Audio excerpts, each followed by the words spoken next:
perkenalkan, nama saya Mujahana Tanita, mahasiswa semester 1 dari program studi Pendidikan Ekonomi, Fakultas Ilmu Pendidikan, Universitas Pancasakti Bekasi. Di sini saya akan menjelaskan materi dari mata kuliah Pendidikan Kewarganegaraan dengan dosen pengampu yaitu Ibu Roza Yenita, MPD. Berjudul Pengertian Politik, Pengertian Strategi Dasar Pemikiran Penyusunan Polstranas untuk mewujudkan pembangunan yang merata dalam segala bidang. Baiklah, langsung saja kita menuju materi yang pertama. Pembahasan yang pertama yaitu tentang pengertian politik. Berdasarkan asal katanya, yang secara etimologi berasal dari bahasa Yunani, yakni politeia, dengan akar katanya polis dan theia. Polis yang berarti kesatuan masyarakat yang berdiri sendiri atau disebut negara, dan akar kata theia yang berarti urusan. Politik dapat diartikan sebagai urusan tentang kesatuan masyarakat atau bangsa dan negara. Pengertian politik nasional. Politik nasional diartikan sebagai asas, haluan, serta kebijaksanaan tindakan dari negara tentang pembinaan dan penggunaan secara totalitas segenap potensi, baik potensial maupun yang efektif, untuk mencapai tujuan nasional sebagaimana tercantum dalam pembukaan Undang-Undang 1945. Tujuan politik bangsa Indonesia telah tercantum dalam pembukaan Undang-Undang Dasar 1945, yaitu melindungi segenap bangsa Indonesia dan seluruh tumpah darah Indonesia, memajukan kesejahteraan umum, mencerdaskan kehidupan bangsa, dan ikut melaksanakan ketertiban dunia berdasarkan kemerdekaan, perdamaian abadi, dan keadilan sosial. Tujuan politik bangsa Indonesia harus dapat dirasakan oleh rakyat Indonesia. Untuk itu, pembangunan di segala bidang perlu dilakukan. Dengan demikian, pembangunan nasional harus berpedoman pada pembukaan Undang-Undang Dasar 1945 alinea keempat. Jadi, politik adalah tindakan dari sesuatu kelompok individu mengenai suatu masalah dari masyarakat atau negara. Yang selanjutnya yaitu pengertian strategi nasional. Strategi nasional adalah cara melaksanakan politik nasional dalam mencapai sasaran dan tujuan yang ditetapkan oleh politik nasional. Strategi nasional disusun untuk melaksanakan politik nasional, misalnya strategi jangka pendek, jangka menengah, dan jangka panjang. Selanjutnya, ada konsepsi strategi nasional. Dalam pelaksanaan pembangunan untuk mencapai sasaran-sasaran yang ditentukan, diperlukan konsepsi strategi nasional sebagai kerangka acuan dalam penyusunan pembangunan nasional dalam berbagai bidang kehidupan nasional. Seiring berkembangnya demokrasi, di mana partisipasi rakyat semakin meningkat dalam politik negara membawa dampak terhadap perkembangan, arti dan penerapan strategi dalam pembangunan nasional. Berdasarkan pertimbangan situasi dan kondisi bangsa, berbagai bentuk tantangan yang dihadapi di masa depan, dan dengan perhitungan modal dasar berupa wilayah Nusantara, kekayaan alam, dan keanekaragaman hayati, penduduk dalam jumlah besar dengan keberagaman budayanya, perkembangan politik yang semakin demokratis, serta dengan memperhatikan amanat pembukaan Undang-Undang Dasar 1945, ditetapkan visi pembangunan nasional melalui RPJPN adalah Indonesia yang mandiri, maju, adil, dan makmur. Konsep strategi nasional untuk mencapai tujuan pembangunan tersebut dapat diartikan sebagai misi pembangunan nasional yang akan menjadi acuan bagi penyusunan rencana pembangunan jangka menengah (RPJM) nasional yang memuat visi, misi, dan program kepala daerah dengan memperhatikan RPJM nasional. Selanjutnya yaitu penyusunan politik dan strategi nasional. Politik dan strategi nasional yang telah berlangsung selama ini disusun berdasarkan sistem kenegaraan menurut Undang-Undang Dasar 1945.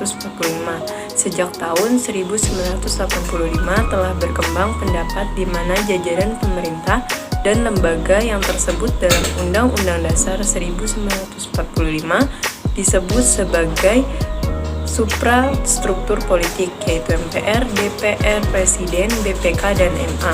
Sedangkan badan-badan yang ada dalam masyarakat disebut sebagai infrastruktur politik, yang mencakup pranata-pranata politik yang ada dalam masyarakat, seperti partai politik, organisasi kemasyarakatan, media massa, kelompok kepentingan, dan kelompok penekan antara suprastruktur dan infrastruktur politik harus dapat bekerja sama dan memiliki kekuatan yang seimbang. Selanjutnya, mekanisme penyusunan politik dan strategi nasional di tingkat suprastruktur politik diatur oleh Presiden. Dalam melaksanakan tugasnya, ini Presiden dibantu oleh lembaga-lembaga petinggi negara lainnya, serta dewan-dewan yang merupakan badan koordinasi, seperti Dewan Stabilitas Ekonomi Nasional, Dewan Pertahanan Keamanan Nasional, Dewan Tenaga Atom, Dewan Penerbangan dan Antariksa Nasional Republik Indonesia, Dewan Maritim, Dewan Otonomi Daerah, dan Dewan Stabilitas Politik dan Keamanan. Sedangkan proses penyusunan politik dan strategi nasional di tingkat suprastruktur politik dilakukan setelah Presiden menerima GBHN.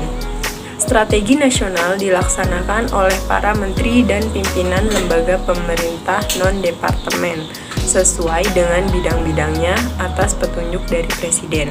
Apa yang dilaksanakan Presiden sesungguhnya merupakan politik dan strategi nasional yang bersifat pelaksanaan.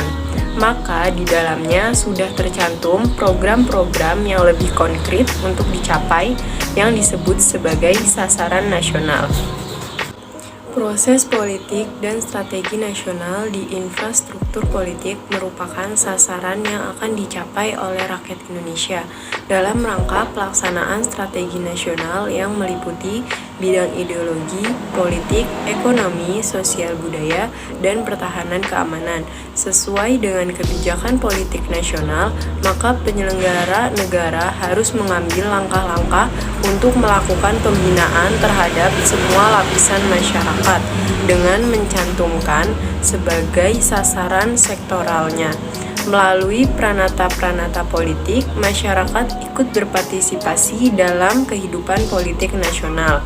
Dalam era reformasi saat ini, peranan masyarakat dalam mengontrol jalannya politik dan strategi nasional yang telah ditetapkan MPR maupun yang dilaksanakan oleh Presiden sangat besar sekali.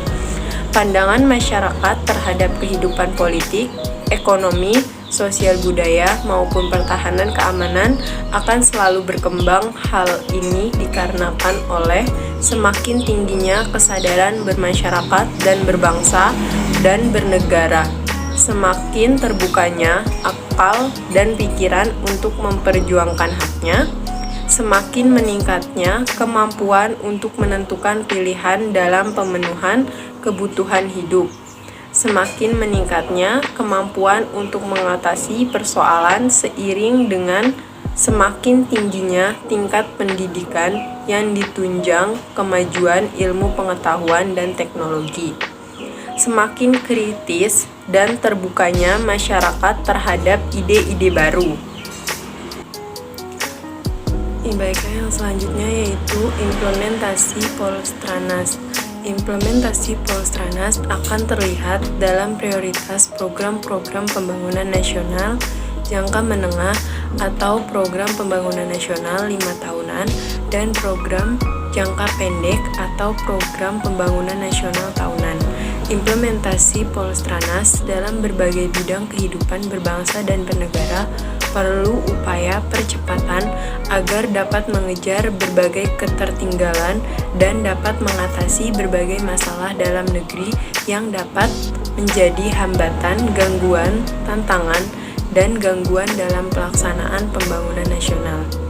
Yang pertama ada arahan pembangunan nasional, mengacu kepada Undang-Undang Nomor 17 Tahun 2007 tentang Pembangunan Jangka Panjang Nasional RPJPN 2005 sampai 2025. Ditegaskan bahwa RPJPN sebagai dokumen perencanaan pembangunan nasional periode 20 tahun terhitung sejak tahun 2005 sampai dengan tahun 2025 ditetapkan dengan maksud memberikan arah sekaligus menjadi acuan bagi seluruh komponen bangsa, pemerintah, masyarakat, dan dunia usaha. Di dalam mewujudkan cita-cita dan tujuan nasional, arah RPJPN terdiri dari 8 misi pembangunan nasional sebagai berikut. Yang pertama, mewujudkan masyarakat berakhlak mulia, bermoral, beretika, berbudaya, dan beradab. Yang kedua, mewujudkan bangsa yang berdaya saing. Yang ketiga, mewujudkan masyarakat demokratis berlandaskan hukum. Yang keempat, mewujudkan Indonesia aman, damai, dan bersatu. Yang kelima, mewujudkan pemerataan pembangunan dan berkeadilan. Yang keenam, mewujudkan Indonesia asri dan lestari. Yang ketujuh, mewujudkan Indonesia menjadi negara kepulauan yang mandiri, maju, kuat, dan berbasiskan kepentingan nasional. Yang kedelapan, mewujudkan Indonesia berperan penting dalam pergaulan dunia internasional. Yang selanjutnya yaitu tahapan pembangunan dan skala prioritas. Tekanan skala prioritas pembangunan setiap tahapan akan berbeda-beda, tetapi semua harus berkesinambungan dari periode ke periode berikutnya dalam rangka mewujudkan sasaran pokok pembangunan jangka panjang nasional.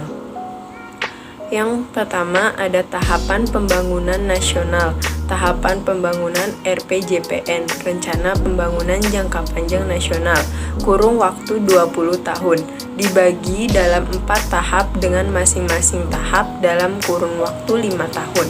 Disebut Rencana Pembangunan Jangka Menengah, RPJM, yakni RPJM ke-1 2005 sampai 2009, RPJM ke-2 2010 sampai 2014, RPJM ke-3 2015 sampai 2019, RPJM ke-4 2020 sampai 2024. Yang kedua, ada skala prioritas. Prioritas memiliki masing-masing misi, dapat diperas kembali menjadi prioritas utama yang menggambarkan makna, strategi, dan urgensi permasalahan. Baiklah, sekian materi dari saya. Kurang lebihnya mohon maaf. Wabillahi taufiq wal hidayah. Wassalamualaikum warahmatullahi wabarakatuh. Terima kasih.